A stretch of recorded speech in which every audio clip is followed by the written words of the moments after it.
ఈ నెల 13వ తేదీన సార్వత్రిక ఎన్నికలు జరగనున్న నేపథ్యంలో ఎలాంటి అవాంఛనీయ సంఘటనలు చోటు చేసుకోకుండా ఉండేందుకు ముందస్తు చర్యలలో భాగంగా పులివెందుల డీఎస్పీ వినోద్ కుమార్ ఆధ్వర్యంలో పట్టణంలో పోలీస్ కవాతు నిర్వహించారు.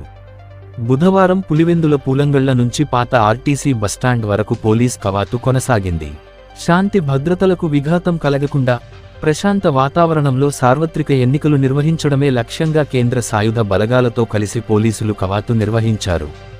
ఈ సందర్భంగా పులివెందుల డీఎస్పీ వినోద్ కుమార్ మాట్లాడుతూ ప్రజలు ఎలాంటి ప్రలోభాలకు గురికాకుండా స్వేచ్ఛగా ఓటు హక్కును వినియోగించుకోవాలని, దానికి పోలీసుల సహకారం ఎల్లవేళలా ఉంటుందని భరోసా కల్పిస్తున్నామన్నారు.